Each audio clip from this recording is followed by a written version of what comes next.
Olá, muito bom dia para você. Estamos no ar com Band Entrevista, que traz temas importantes sobre o interior paulista. Fique com a gente, Band Entrevista está só começando.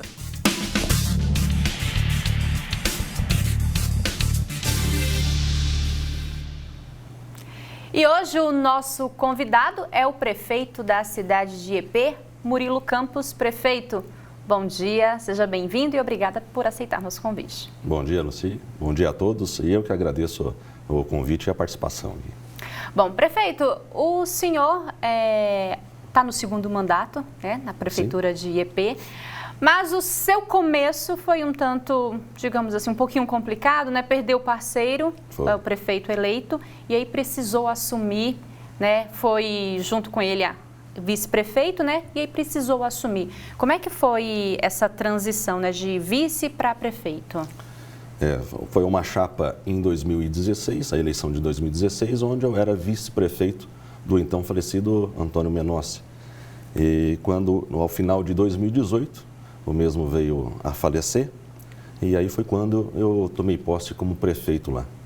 E aí agora, nessa última eleição, tida como reeleição, e aí fui reeleito agora novamente aí pela população de Iepê. Bom, o senhor pegou o período antes da pandemia e pegou o período também da pandemia, né? Se falando de uma cidade pequena, que a gente sabe que os recursos não são os mesmos para que uma prefeitura maior, por exemplo, como é o caso de Presidente Prudente. Como é que foi administrar Iepê antes da pandemia e na pandemia? As dificuldades são todas iguais em qualquer tipo de cidade, né? Guardadas as proporções. Mas com a pandemia, a arrecadação de recursos caiu muito mais. Então, graças ao governo federal e ao governo do estado, ainda que nos auxiliou, é que pudemos fazer aí ainda uma gestão que é, digamos que, tranquila a nível de saúde, mas muito complicada. Esse período de pandemia, muito complicado. Agora que estamos começando a respirar novamente. Bom, antes de ser eleito vice-prefeito, já tinha entrado nesse mundo político? Já tinha assumido algum cargo, alguma coisa nesse mundo político ou foi algo novo para o senhor? Foi inusitado, foi novo. Eu profissionalmente sou advogado e aí caí de paraquedas mesmo como vice-prefeito. Morei em Iepê já há muito tempo, quando meu pai foi delegado de polícia, isso na década de 80 para 90. E depois de lá, vim para Presidente Prudente terminar meus estudos, me formei e fiquei por Prudente Iepê. E aí quando fui convidado para fazer parte de um grupo político lá, que foi nessa época de 2016, onde ganhamos a eleição. Vou querer saber por que o senhor caiu de paraquedas na política.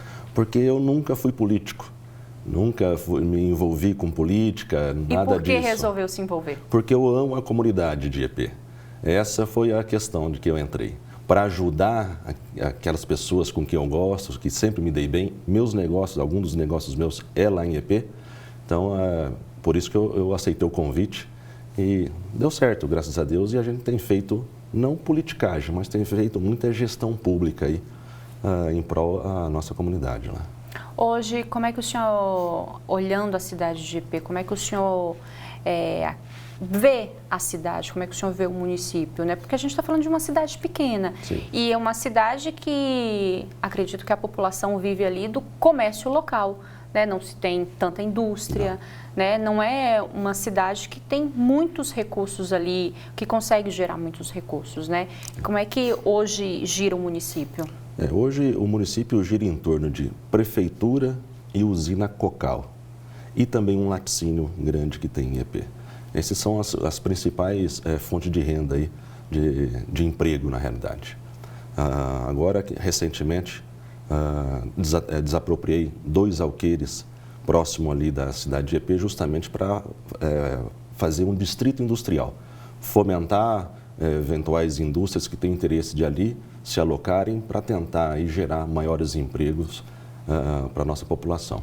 Bom, a cidade de Iepê também é uma cidade que tem algumas cachoeiras, inclusive o pessoal da região gosta de fazer algumas trilhas, né? Não seria o caso de investir no turismo, né? De pedir para o governo, tanto estadual quanto federal, atrair verbas para poder investir no turismo da cidade?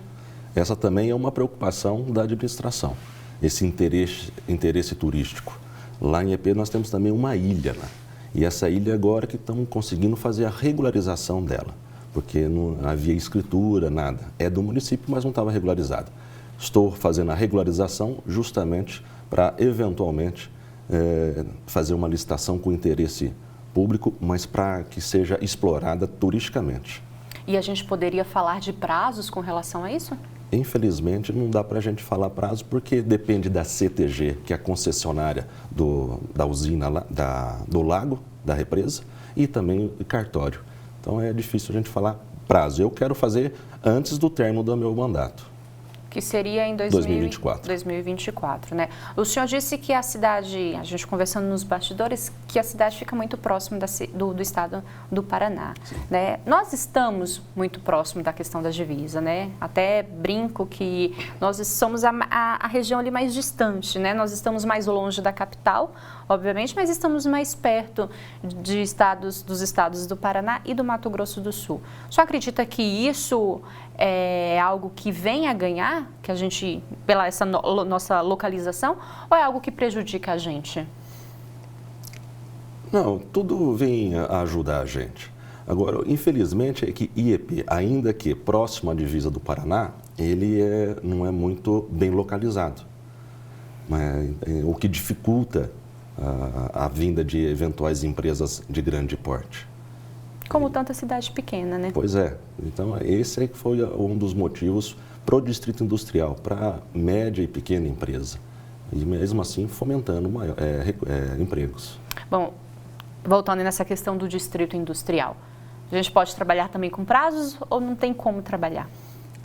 Não tem como trabalhar porque a gente também precisa de regularização. Hoje ele está, o pé da situação, está aguardando aí a manifestação do Departamento de Estradas de Rodagem, o DR. Após isso, vem outros órgãos, CETESB, depois cartório, etc. Bom, falar um pouquinho dos trabalhos do senhor à frente da Prefeitura, essa questão da energia solar. Muito se fala, inclusive até o governo federal, ele acabou liberando não só recursos, como também a questão da lei, né, que não existia lei dessa questão da energia solar.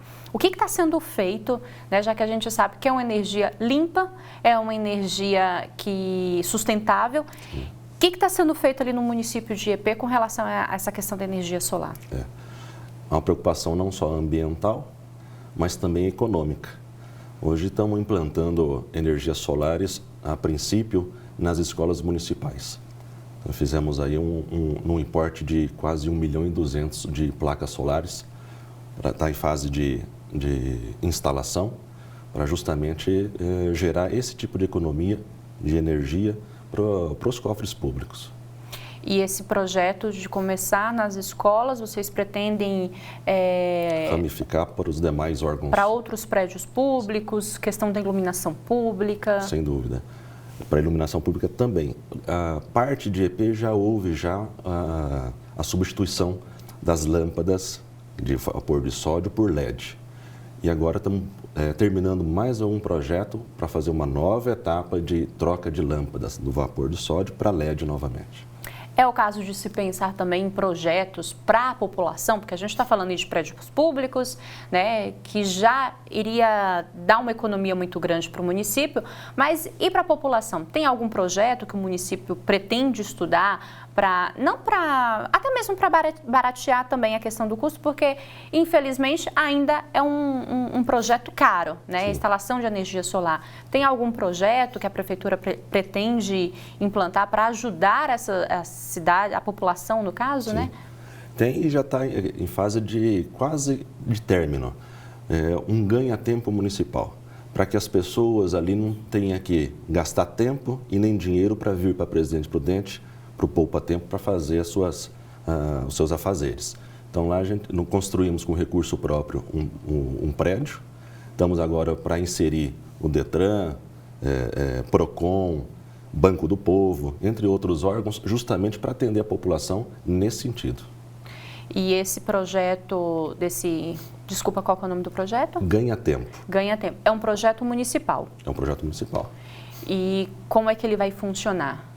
Ele vai atender a população, aqueles populares, aqueles munícipes que precisam se deslocar ou num cartório eleitoral para tirar um título, ou de um Banco do Povo, ou então para tirar uma CNH. Não precisa sair de IEP. Vai tudo, lá no Ganha Tempo, vai ser feito tudo em IEP. Hoje, qual que é a distância de Prudente a IEP? 75 quilômetros.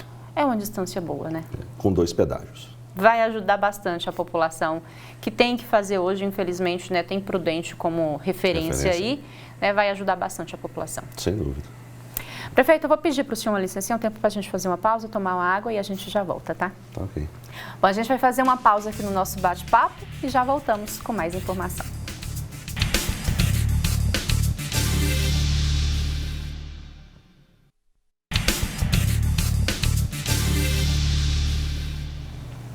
Já estamos de volta com o Band Entrevista, hoje recebendo o prefeito de IEP, Murilo Campos.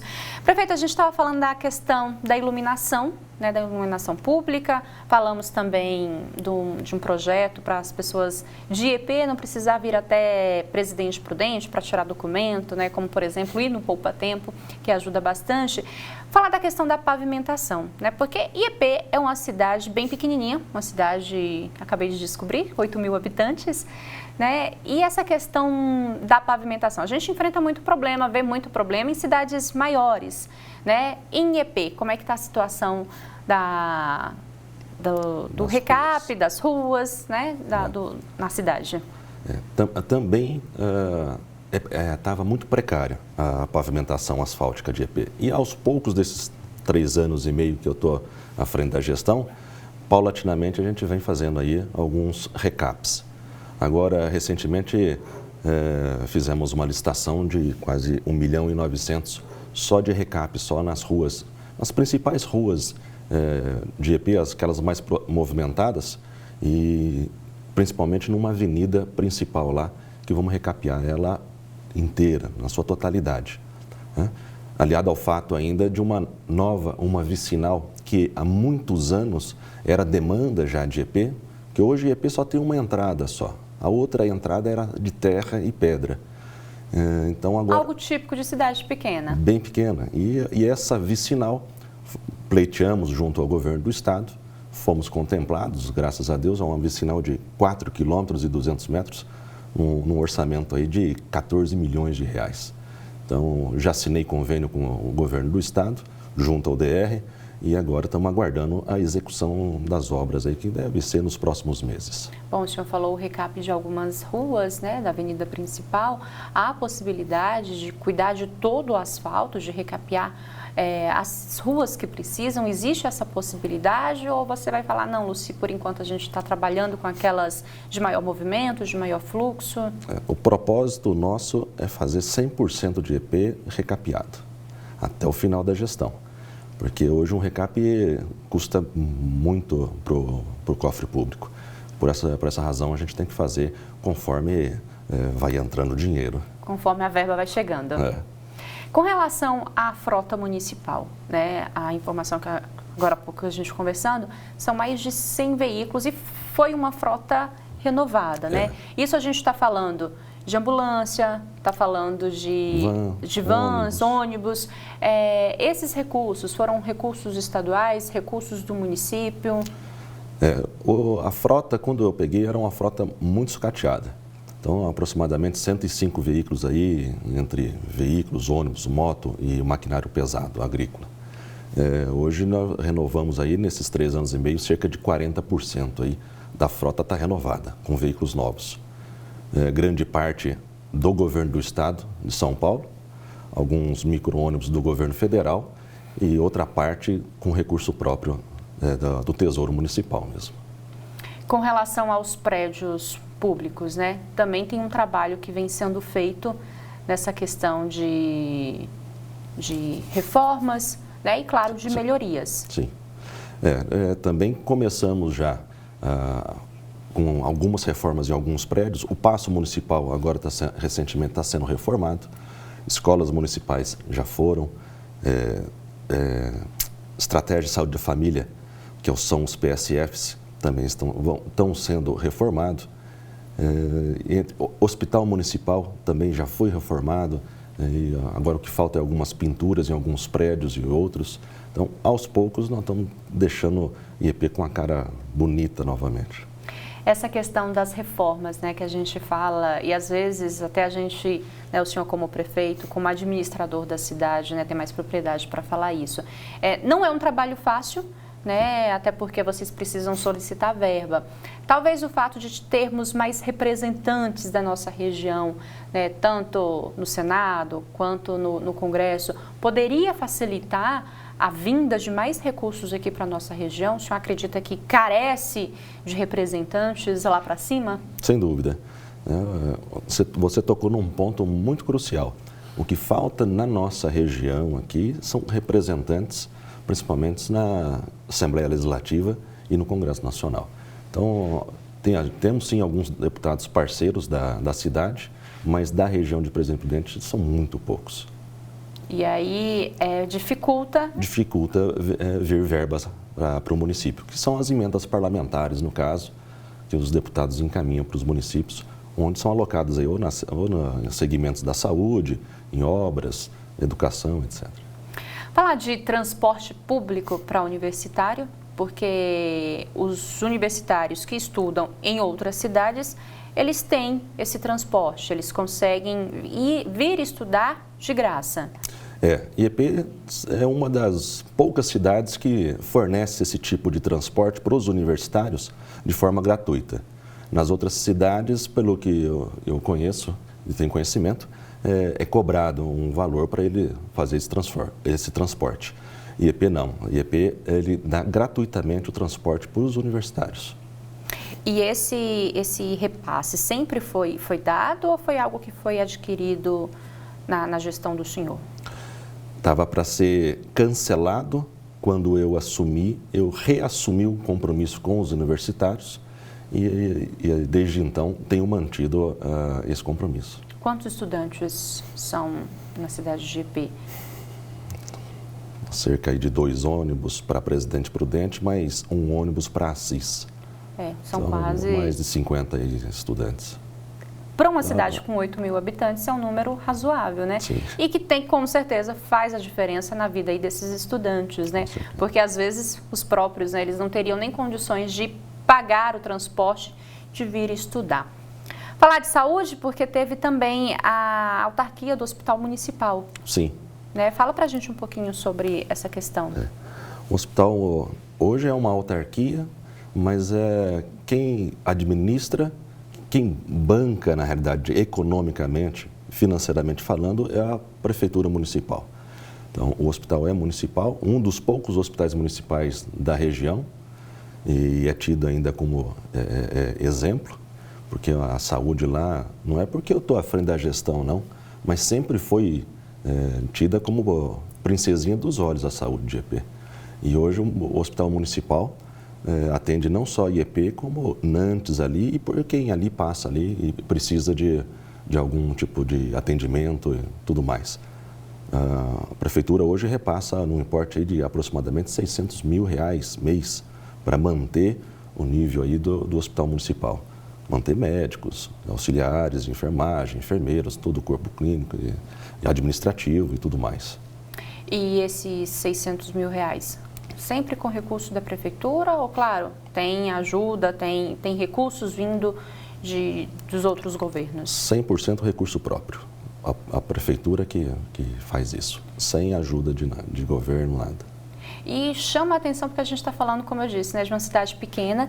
Geralmente, né, as cidades, elas acabam pegando as cidades vizinhas, como, por exemplo, a gente tem Rancharia, que é uma cidade, né, um pouco maior que a cidade de IEP, e às vezes a cidade fica refém desse município vizinho, né? Como a gente tem Presidente Prudente, né, que acaba sendo onde as pessoas mandam. E IEP conta com um hospital. Conta com um hospital municipal. Para aqueles primeiros atendimentos, os primeiros socorros, ali é possível ser feito. Depois, uma primeira referência vai para a Rancharia e uma segunda referência, se não achar em Rancharia aquele tipo de tratamento, vem para Presidente Prudente. Prefeito, o nosso tempo está se encerrando, mas o senhor fica à vontade para fazer as suas considerações finais. Eu quero só agradecer a oportunidade de estar aqui explanando um pouco da gestão que a gente tem feito lá em EP. Obrigado, Luci, obrigado a todos que nos assistem e que Deus continue nos abençoando. Amém. Obrigada pelo convite, um bom domingo, viu? Igualmente. Bom, o Band Entrevista vai ficando por aqui. Eu agradeço a sua participação. Um bom domingo para você e até o nosso próximo encontro.